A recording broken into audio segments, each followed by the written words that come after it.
వినగానే నా వేణువు స్వయంగా స్వరం పలుకుతుంది. ఆమెను ప్రపంచం ఒక గోపికగా చూస్తుంది. కాని నేను ఆమెను నా ఆత్మగా చూస్తాను. నా కళ్ళు ఎక్కడ చూసినా నా హృదయం మాత్రం రాధనే వెతుకుతుంది. వృందావనలోని ప్రతి గాలి తాకిడిలో, యమున ప్రతి అలలో, పూల ప్రతి సువాసనలో నాకు రాధే కనిపిస్తుంది. నా వేణువు ఎందుకు మధురంగా పలుకుతుందో తెలుసా?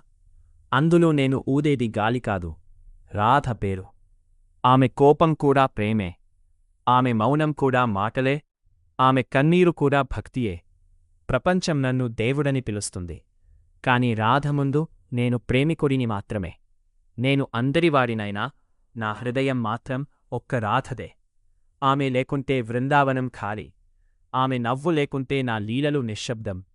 రాధ నా పక్కన నడిస్తే కాలం కూడా మెల్లగా నడుస్తుంది. ఆమె దూరంగా ఉన్నా నా శ్వాసలోనే ఉంటుంది. ప్రేమకు రూపముంటే అది రాధ, భక్తికి రూపముంటే అది రాధ, నాకు ప్రాణముంటే అది రాధ.